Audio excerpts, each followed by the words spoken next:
Hello students. तो last lecture गलती से बीच में ही रिकॉर्ड होना बंद हो गया। ठीक है, तो उसी लेक्चर को अब आगे कंटिन्यू करते हैं। ठीक है, चलो। तो हमने पढ़ा है, हमने लास्ट टाइम पढ़ा था हार्मोनिक मीन। ठीक है, तो हम अब क्वेश्चंस करवाने वाले हैं। नहीं, क्वेश्चन छोड़ो, क्वेश्चंस हम हार्मोनिक मीन से रिलेटेड जब हार्मोनिक प्रोग्रेशन पूरा कंप्लीट हो जाएगा तब एक साथ कर लेंगे। अभी हार्मोनिक मीन में ही आगे चलते हैं। ठीक है, चलो। तो आगे वाला टॉपिक है अपने पास की रिलेशन बिटवीन। अभी तक हमने जो रिलेशन सीखा है वो सीखा है हार्मोनिक का नाम आ रहा है अर्थमेटिक मीन और ज्योमेट्रिक मीन के बीच में। अब हम इन तीनों में रिलेशन सीखते हैं कि अर्थमेटिक मीन होगा, ज्योमेट्रिक मीन होगा और हार्मोनिक मीन होगा, इनके बीच में रिलेशन। ठीक है, देखो अपने को पता है कि अर्थमेटिक मीन को हम ए से इंडिकेट करते हैं, ज्योमेट्रिक मीन को जी से और हार्मोनिक मीन को एच से इंडिकेट करते हैं। और मान लेते हैं कि अपने पास जो नंबर्स हैं वो क्या हैं, दो नंबर्स हैं ए और बी। ठीक है, ए एंड बी भी टू नंबर्स। ठीक, अब देखो जब ये दो ही नंबर्स हैं तो ए अपना होता है A plus B by two, G अपना होता है रूट ए बी और एच अपना होता है twice of A B upon A plus B. Correct है यहाँ तक? Yes sir. अब देखो एक काम देखो, अगर मैं ए को और एच को आपस में मल्टीप्लाई कर दूँ, ए को और एच को अगर आपस में मल्टीप्लाई कर दूँ तो ये ए प्लस बी से कट जाएगा और ये टू इससे कट जाएगा। लेकिन फिर भी आप लोगों को मैं लिख के दिखा दे रहा हूँ। देखो twice of A B upon A plus B, तो यहाँ पे बचेगा क्या अपने पास? सिर्फ ए बी बचेगा। और ए बी अपने आप में क्या है? रूट ए बी का होल स्क्वायर। तो मैं इसको ऐसे भी तो लिख सकता हूँ कि जी स्क्वायर के बराबर है। बिल्कुल। तो अब देखो अगर जी स्क्वायर ए एच के बराबर आ रहा है, इसको देख के आपको कुछ फील आती है? क्या फील आती है सर? क्योंकि अगर A B C G P के अंदर होते हैं तो हम क्या कहते हैं कि सर बी स्क्वायर किसके बराबर है? ए सी के बराबर है। तो यहाँ पे जी स्क्वायर ए एच के बराबर है, तो इसका मतलब मैं ये कह सकता हूँ ना कि भाई ए जी और एच ये भी किस में है? जी पी में है। कह सकता हूँ, समझ गए? Yes sir. और क्या कंडीशंस हम पता कर सकते हैं इन तीनों के बीच में? अब देखो अभी तक हमारे पास है हाँ एक ये भी। चलो अगर अपने को कोई कहे कि जैसे अभी मैंने आपको लास्ट टाइम शायद एक रिलेशन बताया था कि जो ए एम है वो greater than equal to G M के बराबर है। ये मैंने टेक्निक के रूप में बताया था। यस। इसका कोई प्रूफ है क्या सर आपके पास कि हाँ ये सही होगा? देखो एक प्रूफ देख लेते हैं। देखो अपने को अगर ए और जी को अगर मैं आपस में घटा दूँ, ए और जी को आपस में घटा दे रहा हूँ, ठीक है? क्यों सर? अगर मुझसे कोई कह रहा है कि ए बराबर और बड़ा होगा जी से, तो इसका मतलब मैं ये अगर ये प्रूफ कर दूँ कि a minus g greater than equal to zero है तो ये कंडीशन प्रूफ हो जाएगी। बिल्कुल हो जाएगी। तो वही कर रहा हूँ। ठीक है, तो मैं ए माइनस जी को घटा दे रहा हूँ। तो ए माइनस जी को जैसे ही घटाया तो a plus B by two minus का रूट ए बी। ठीक है, एलसीएम लिया तो a plus b minus twice of root A B upon two. कोई दिक्कत, कोई परेशानी? नहीं सर। देखिए ए माइनस जी, ठीक, ए माइनस जी अगर है तो मैं इसको लिख सकता हूँ रूट ए का होल स्क्वायर। अगले वाले को लिख सकता हूँ रूट बी का होल स्क्वायर। अगले वाला क्या बन गया? Root a into root b upon two. ठीक है सर, ये क्या बन गया? Root a minus root b का होल स्क्वायर। बिल्कुल sir, upon to.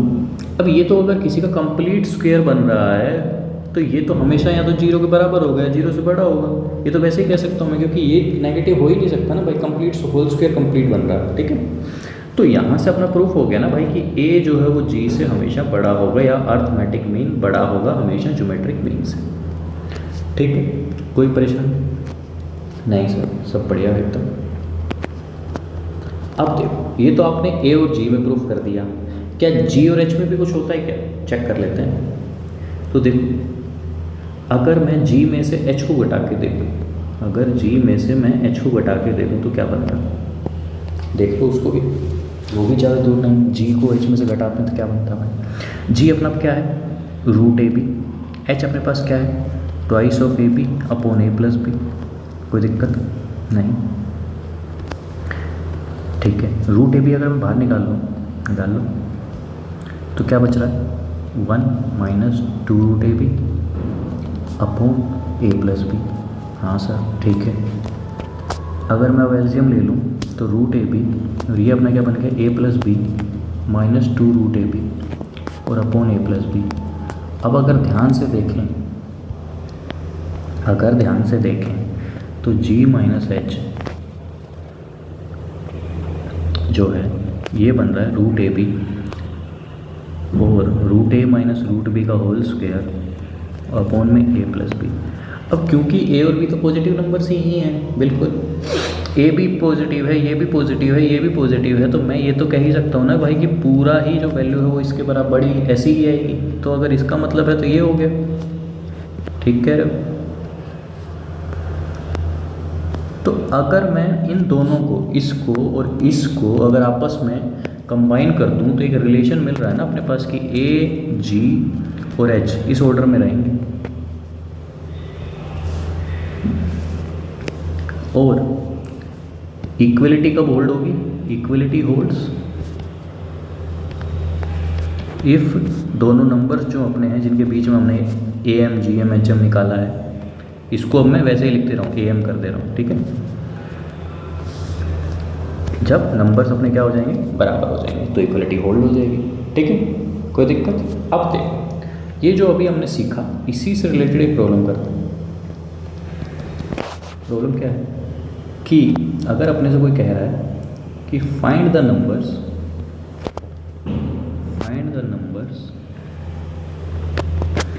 Find out करने हैं, मतलब कि ए और बी फाइंड आउट करने हैं इफ यदि दोनों के बीच का जो ए एम है between two positive numbers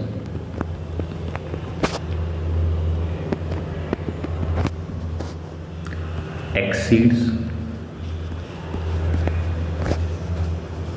their GM by 2 and GM जो है वो एक्सीड कर रहा है, exceeds their HM by 8/5, ठीक है। तो अभी अपने को नंबर्स फाइंड आउट करना है यहाँ पे, ठीक है। देखो क्वेश्चन क्या है। क्वेश्चन है अपने पास कि AM जो है वो GM से 2 बड़ा है। अब इसको AM की जगह A ही लिखूंगा मैं, ठीक है। A equals to G plus 2 and G is equals to H plus 8/5, ठीक है।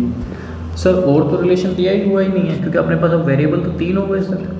अरे एक और रिलेशन तो मैंने बताया था ना कि जी स्क्वायर जो है वो हमेशा AH के बराबर था, ये तो मैं तो बताया ही था, तो ये तो लगा ही सकते हो ना भाई। हाँ सर ये तो लगा सकते हैं बिल्कुल।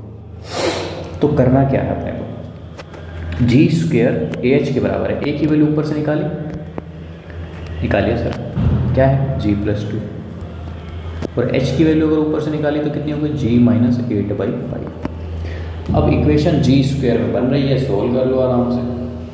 जी जैसे ही सोल्व होगा तो अपने पास नंबर भी मिल जाएंगे, जब जी मिलेगा तो बाकी टब सब भी मिलेंगे।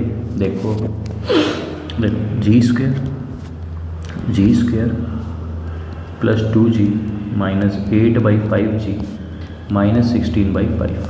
जी स्क्वायर से जी स्क्वायर कैंसिल हो गया, 2G में से ये गया तो 2G/5 हो गया और 16/5 हो गया। यहाँ से अपने पास G की वैल्यू 8 आ गई।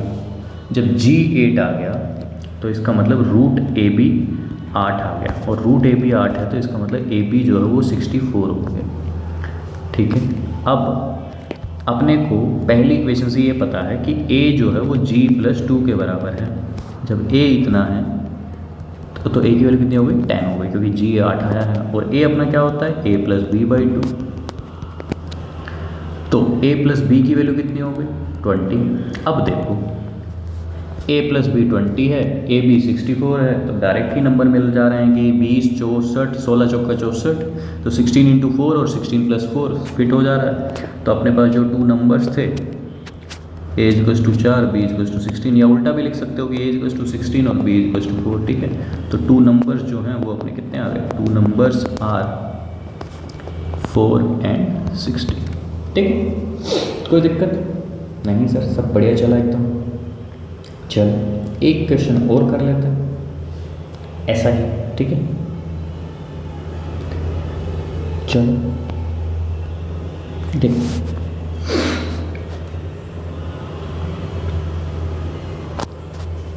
क्वेश्चन है अपने पास कि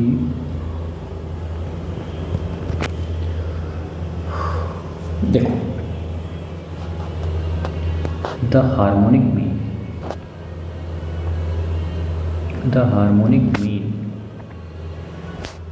between two numbers is 21/5.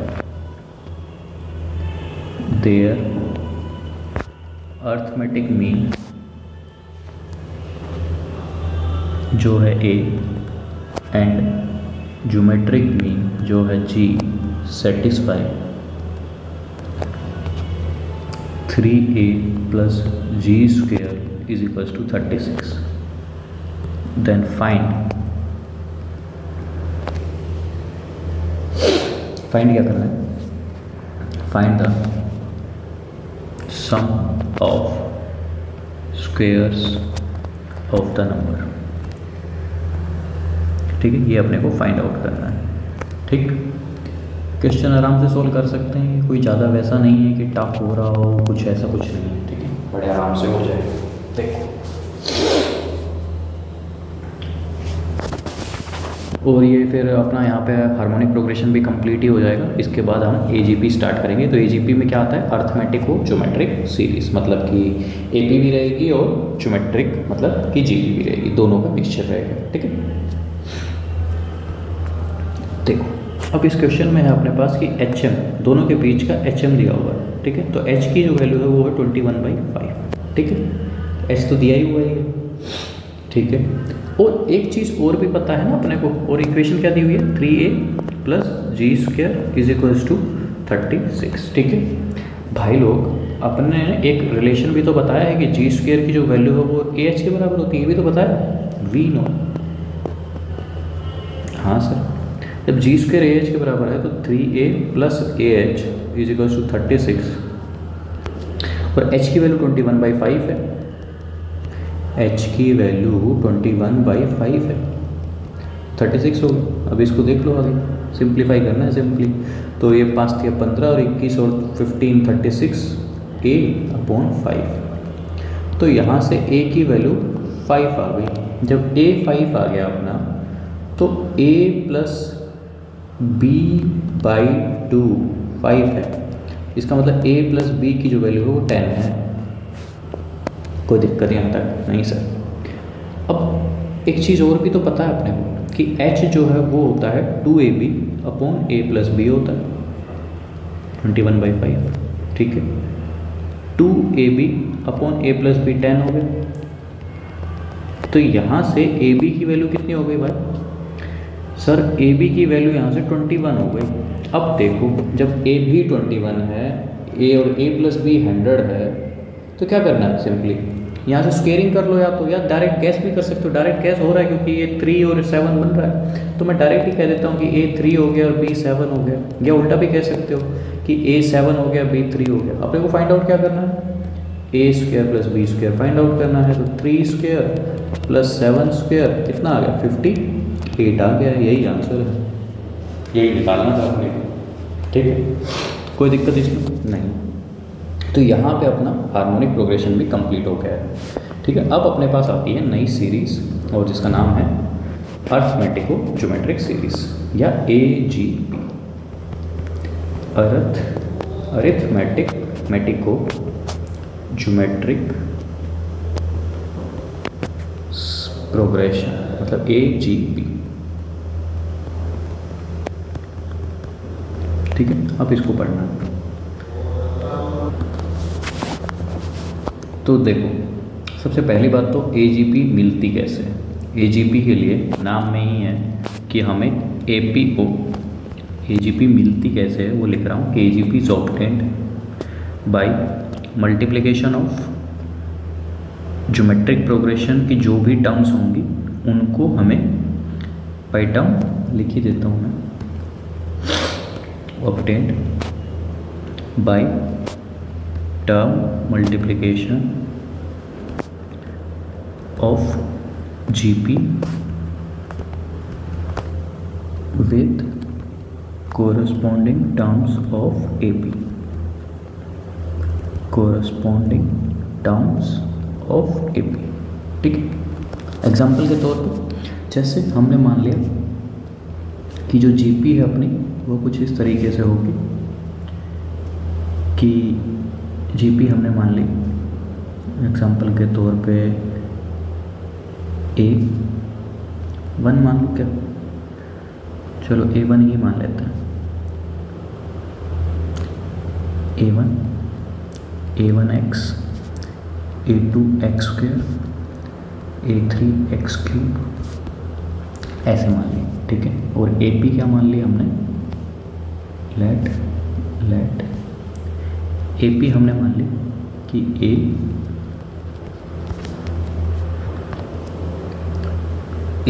Plus D, A plus 2D, A plus 3D, इस तरीके से AP हो गई अपनी। ठीक है, अब अगर मुझे AGP बनानी है तो AGP के लिए अपने को करना क्या होगा, टर्म्स को, कोरस्पॉन्डिंग टर्म्स को मल्टीप्लाई कर देना होगा। एग्जाम्पल के तौर पे अगर AGP हम बनाना चाहें तो कैसे बनेगी कि A1 को A से मल्टीप्लाई कर दिया।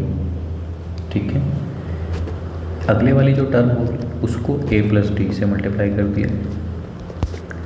ऐसे ही अगले वाली जो जीपी में जो टर्म है उसको हमने मल्टीप्लाई कर दिया एपी वाली टर्म से। तो ये अब जो कोरस्पॉन्डिंग अपने को मिल रही है ये क्या मिल रही है, एजीपी मिल रही है। ठीक है, समझ गए? Yes sir.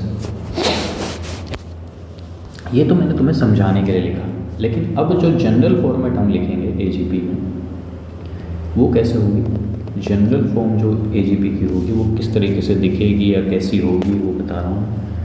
General form of AGP, general form का मतलब जैसे हम एपी को ए प्लस डी और ए प्लस 2D से लिखते थे, ऐसे ही जीपी में जैसे हम आर स्क्वायर ऐसे लिखते थे, ऐसे ही एजीपी जो लिखेंगे तो कैसे लिखेगी अपने को। तो जनरल फॉर्म जो एजीपी होगी वो पहली टर्म ए होगी अपनी, सेकंड टर्म जो होगी वो ए प्लस डी इंटू आर होगा, सेकंड और थर्ड टर्म जो होगी वो ए प्लस 2D होगी इंटू में आर स्क्वायर।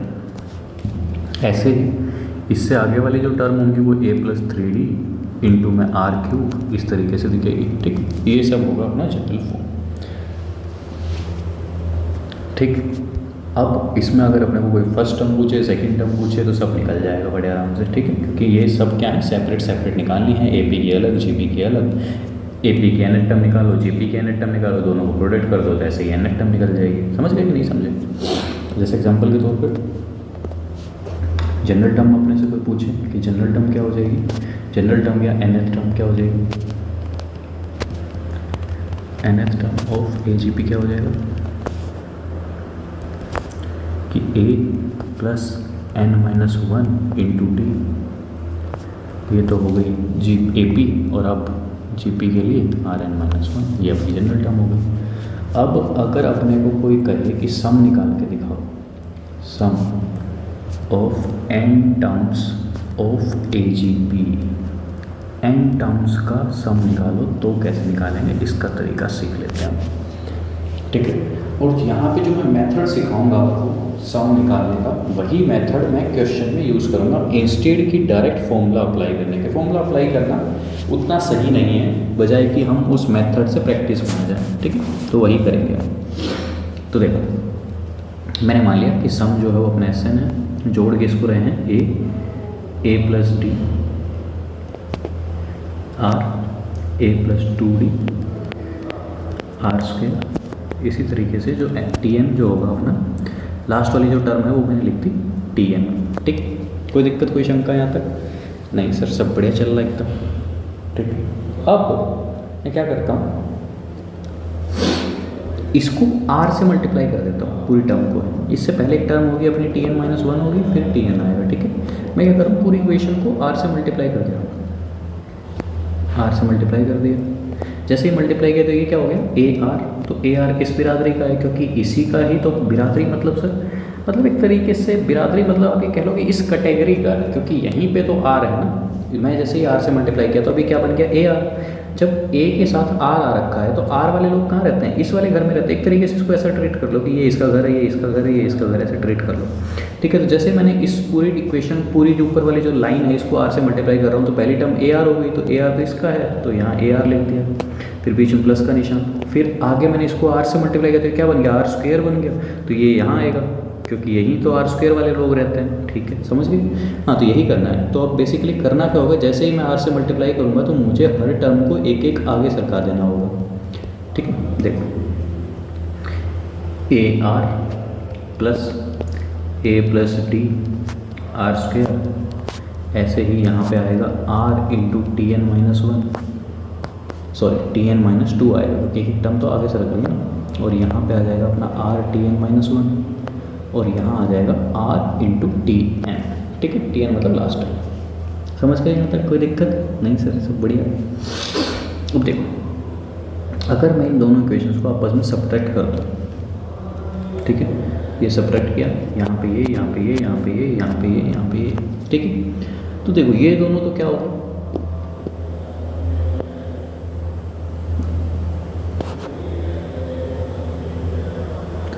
आर से मल्टीप्लाई किया, सब्ट्रैक्ट कर दिया। ठीक है, तो देखो हो क्या रहा है, यहाँ पे एस एन लिखा और एस एन तो बाहर निकाल लिया, बचा क्या, वन माइनस आर बचा, बिल्कुल। यहाँ पे क्या बचा, ए बचा। अभी देखो ए आर तो कट गया, तो क्या बचा, डी आर बचा। फिर आगे क्या बचा, ए तो कट गया, फिर डी एक बचा, तो डी आर स्क्वायर बच गया।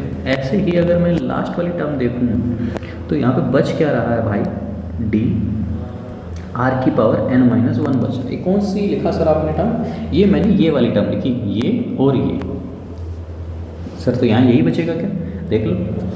टी एन क्या होगा, टी एन होगा सर ए plus n minus one into d और आर की पावर एन माइनस वन।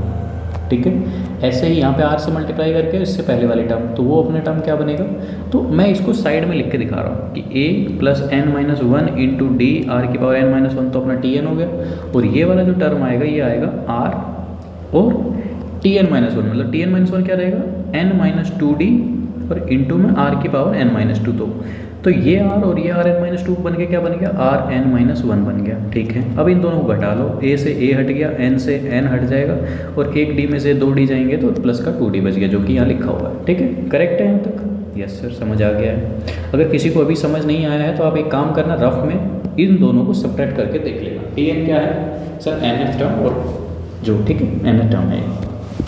अब देखो, अभी तो मैंने जो लिखा है वो तो सिर्फ यहीं तक का लिखा है, इन दोनों को घटा, तो एक टर्म तो और बच रही है ना आगे, अगर कुछ नहीं है तो मैं मान लेता हूँ कि यहाँ जीरो होगा।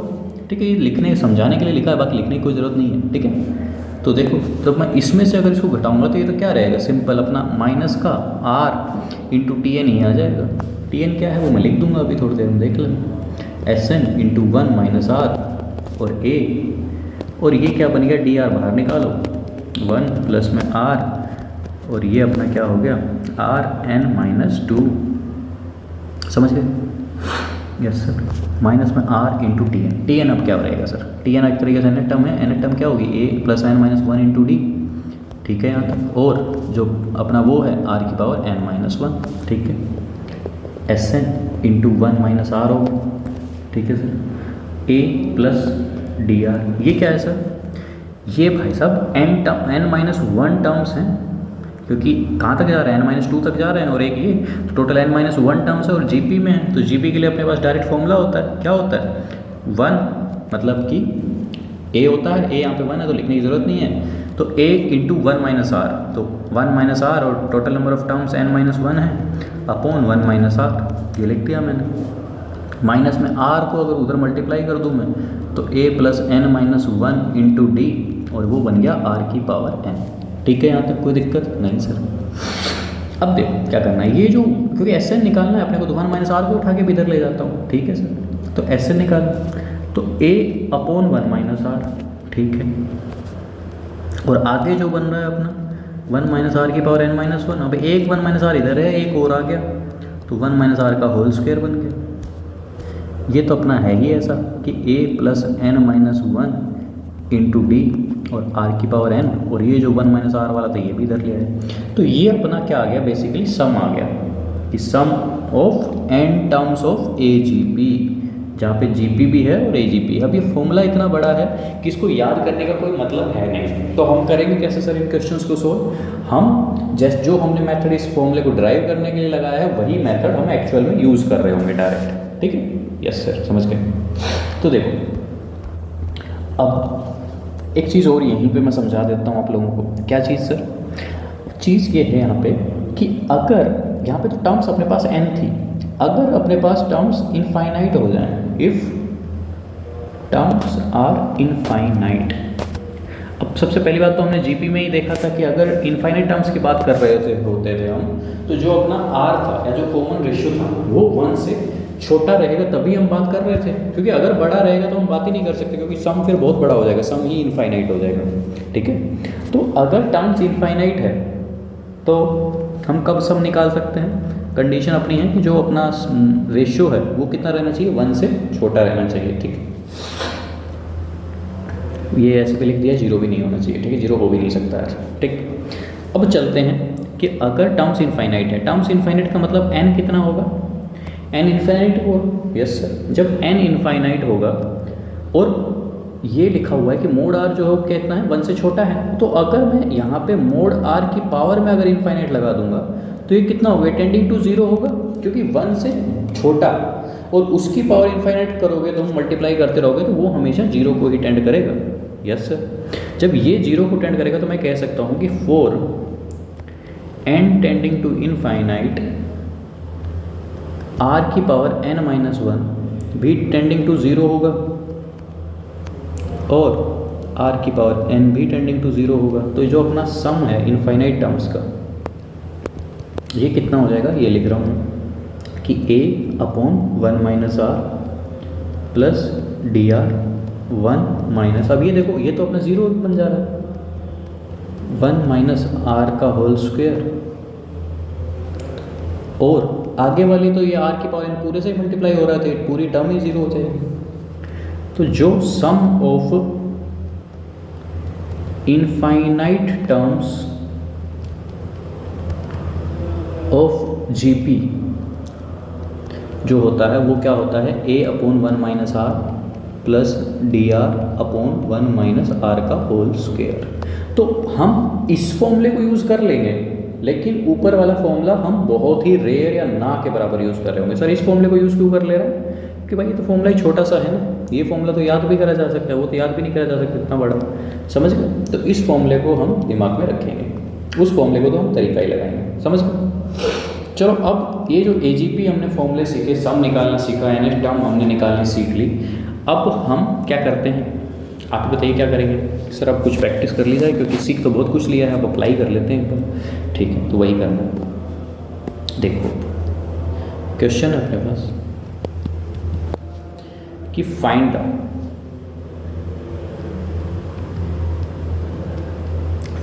The sum of the series.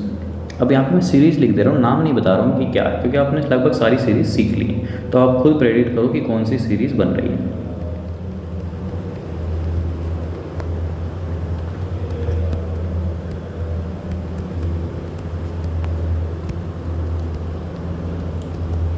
तो हम आ गए हैं 50 टर्म्स तक का, अपने से क्या पूछा है? सम पूछा है। ठीक, कोई दिक्कत यहाँ तक नहीं? सर सम पूछा है, सम निकाल लेंगे, कोई दिक्कत नहीं। तो देखो भाई लोग,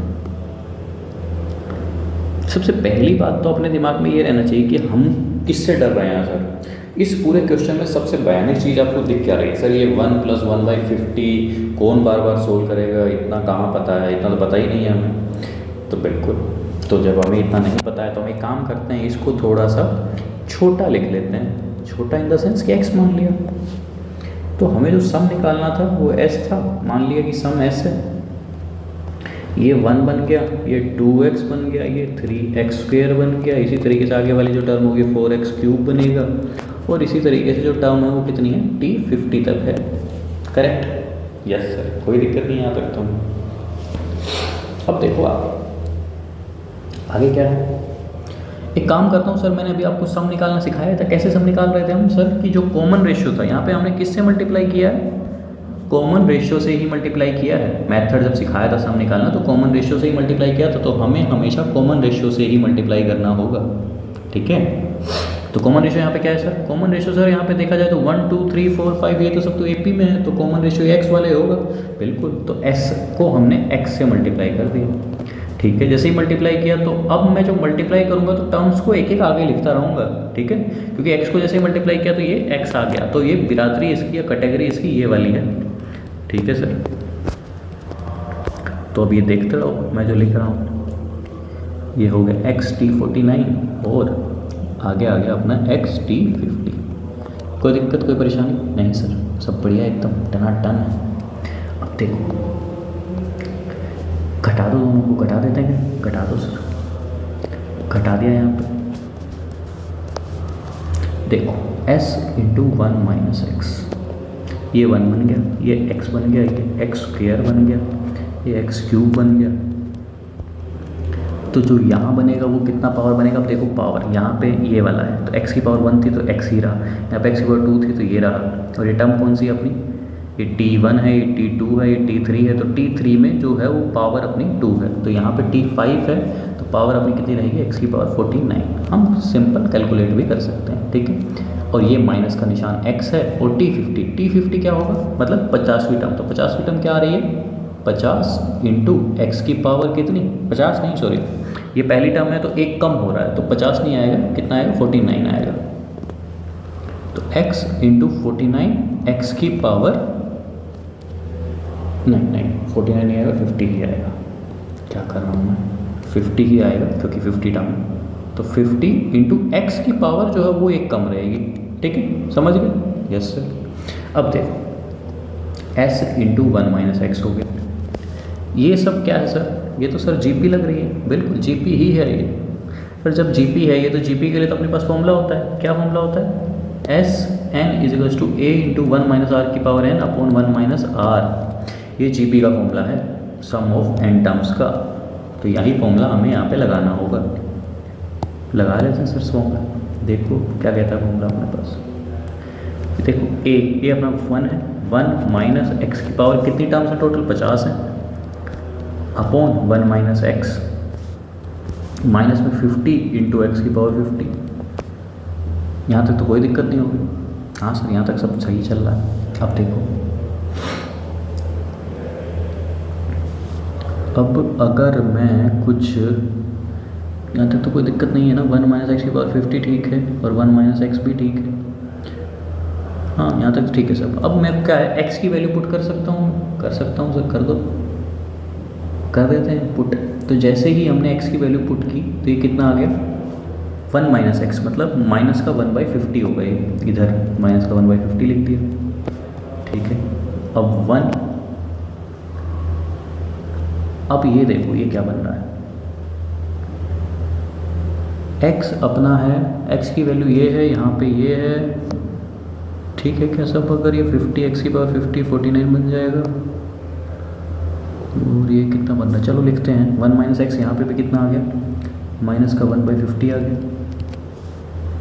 1 माइनस एक्स लिखा है ना, तो x इधर आएगा, माइनस का 1/50, तो ये ऊपर चला जाएगा, तो यहाँ ये माइनस का 50 बनेगा, माइनस का 50 बन गया, ठीक है। 1 माइनस और 1 प्लस 1/50 की पावर 50, ठीक है। अब देखो माइनस 50, x कितना है, 1 प्लस 50 की पावर 50, ठीक है। मल्टीप्लाई कर लो इनको अंदर, जैसे ही मल्टीप्लाई किया तो ये तो माइनस का 50 हो गया, ये इधर मल्टीप्लाई किया तो 50 इंटू में 51 अपॉन 50 और इसकी पावर 50, माइनस में 50 इंटू 51 की बाई 50 की पावर 50। अब ये देखो ये दोनों तो कैंसिल हो गए, ये और ये तो कैंसिल हो गया, बचा कितना अपने यहाँ पे, इधर यही बचा, और ये उठा के इधर वाला भी उधर भेज दो, तो ये 50 का स्क्वायर हो गया, मतलब कि 2500 आ, यही सम है 50 टर्म्स का, यही निकालना था अपने को। समझ गए कि नहीं समझे, ये हमने अब एक सैम्पल के रूप में आपको निकाल के दिखाया, ठीक है। अब नेक्स्ट क्वेश्चन देख लेते हैं। तो नेक्स्ट क्वेश्चन क्या है, नेक्स्ट क्वेश्चन है अपने पास कि if the sum of infinite terms of the series, अब एक सीरीज लिख रहा हूँ मैं, उसकी इनफाइनाइट टर्म्स का जोड़ दे रखा है, तो वहाँ पे अपने को कुछ निकालना होगा। क्या निकालना होगा वो अभी देखते हैं, ठीक है। तो 3 सीरीज़ क्या है अपनी 3 प्लस एक्स 1/,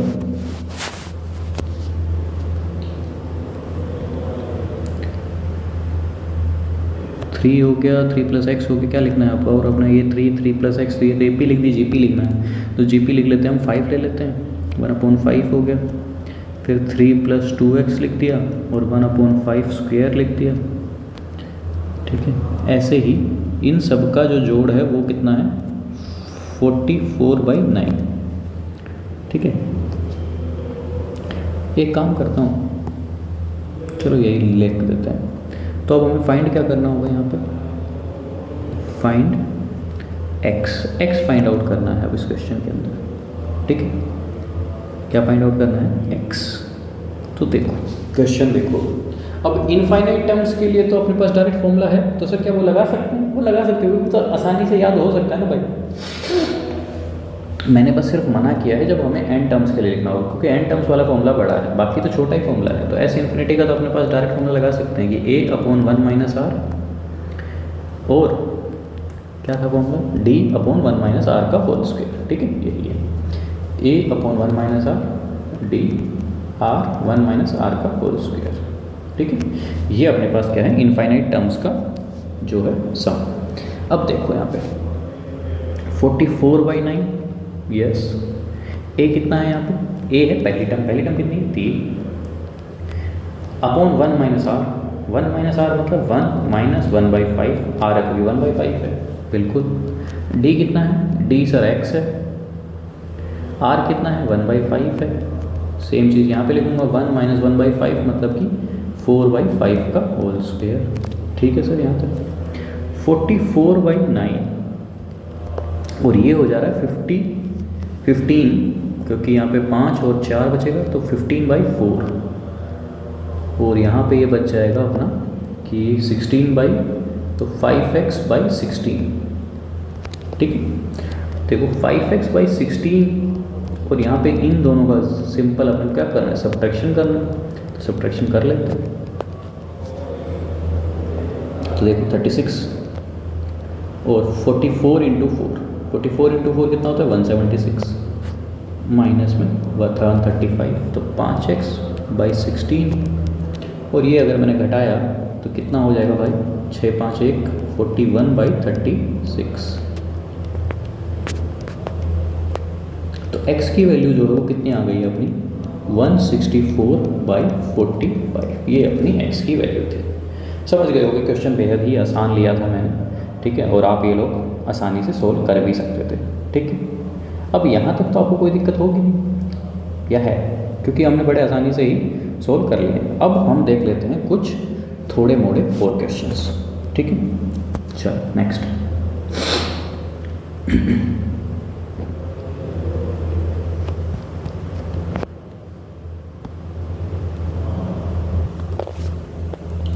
देखो भाई एक क्वेश्चन और देख लेते हैं, इवैल्यूएट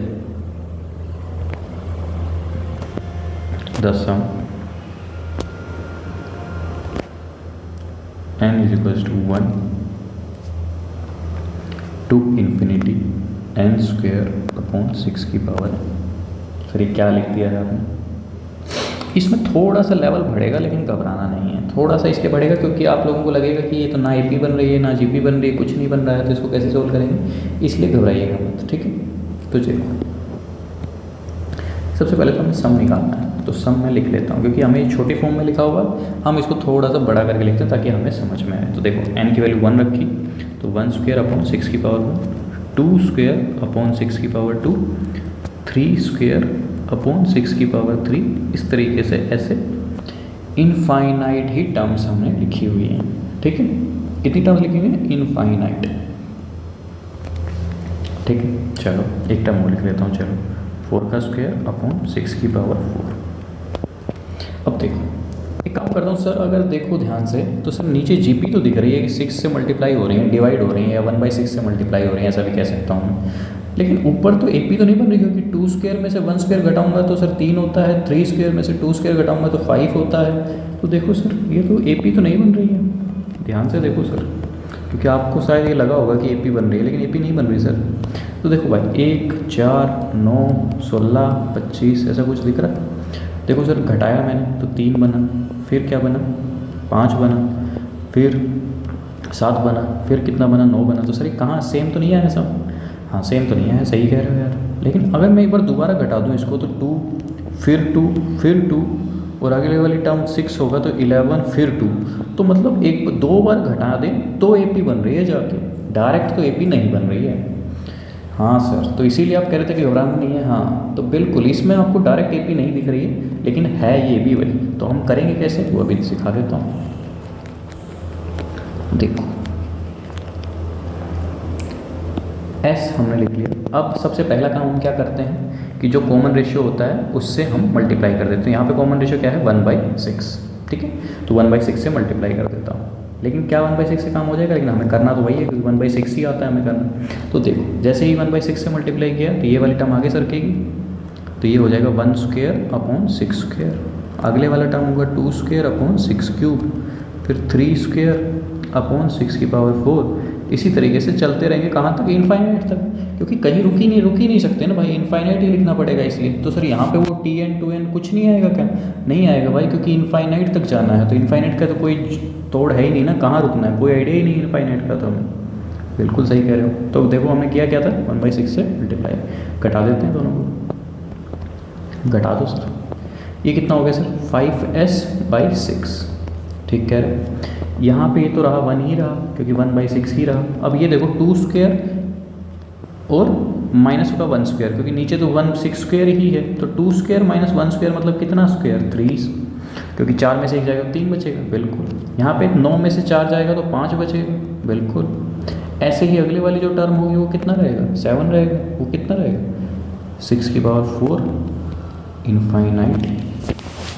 तो कमाल की बात ये है भाई कि अब 5s/6 जो है ना, अब आपको ये दिख रहा है कि ये AGP है, AGP दिख रही है क्योंकि 1 3 5 7 से ऊपर तो क्या है ये AP बन रही है क्योंकि डिफरेंस सेम आ रहा है। और नीचे क्या बनती जा रही है GP नीचे, या उसको ऐसे भी तो लिख सकते हो ना आप कि 1/6 जो है इसको ऐसे भी तो लिख सकते हो कि 1 × 1/6 + 3 × 1/6 का होल स्क्वायर और 5 × 1/6 का होल क्यूब, ऐसे भी तो लिख सकते हो। यस सर लिख सकते हैं। तो अब तो AGP दिख रही होगी। यस सर अब दिख रही है AGP। जब अब दिख रही है तो अब हमें क्या करना होगा, वही मेथड अप्लाई करना होगा। तो हम करते क्या हैं सर, जब AGP दिख जाती है तो इससे मल्टीप्लाई कर देते हैं। तो यहाँ पे कॉमन रेशियो 1/6 है तो फिर 1/6 से मल्टीप्लाई कर दो। तो 5x/6 तो ऑलरेडी है, 1/6 से मल्टीप्लाई करूँगा तो ये 36 हो जाएगा। ये आगे सरक जाएगा तो 1 और इंटू 1/6 का होल स्क्वायर। ऐसे ही ये आगे सरकेगा तो 3 × 1/6 का होल क्यूब। ऐसे ही क्या हो जाएगा पूरा इनफाइनाइट तक चला जाएगा। तो अब हमें यहाँ पे हमने फिर से क्या किया है 1/6 से मल्टीप्लाई किया है क्योंकि अब क्या दिख गई है हमें, ये AGP दिख गई है। अब घटा दो फिर दोबारा वही प्रोसेस। तो इसमें था क्या, इसमें डायरेक्ट AGP नहीं बन रही है, AGP एक स्टेप सोल्व करने के बाद बन रही है। तो ठीक है, तो 5s अगर मैं 6 में से 5s/36 घटा देता हूँ तो ये क्या बन रहा है 1/6 बन रहा है। ये अपना 2 × 1/6 का होल स्क्वायर बन रहा है। ये अपना 2 × 1/6 का होल क्यूब बन रहा है। ऐसे ही इनफाइनाइट तक जा रहा है सब। अब यहाँ पे देख लो ये कितना बन रहा है 25s/36 बन रहा है इनका जोड़। 1/6 तो ऐसे ही रहेगा और 2 × 1/6 का होल स्क्वायर बाहर निकाल लिया मैंने।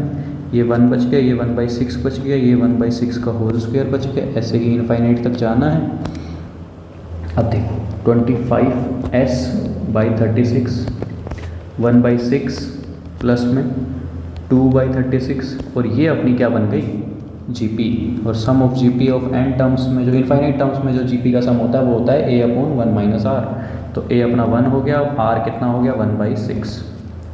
इसको सोल्व कर लो। 25s/36 1/6 प्लस 2/36 और इसको सोल्व किया तो कितना आ गया 6/5। ठीक है, 1/6 प्लस ये कितना आ जाएगा ना, ये आ जाएगा 6 से 6 1/15। ठीक है, तो 25s/36 और एलसीएम लिया तो वो 30 आ गया। 30 का मतलब 5 और 2 7 बटे 30। ठीक है, ऐसा कुछ बन रहा है। अब इसको सोल्व करना है, सिंपल सोल्व कर लेते हैं इसको। 6 इसको 5, तो यहाँ से s की वैल्यू आ गई अपनी 42 अपॉन 25 × 5 125। तो जो सम निकाला है वो टोटल वो कितना आया है भाई, 42/125 आया है। यही अपने को निकालना था, समझ गए। तो आज के लिए इतना ही, बाकी हम नेक्स्ट लेक्चर में देखते हैं। ठीक है, चलो थैंक यू।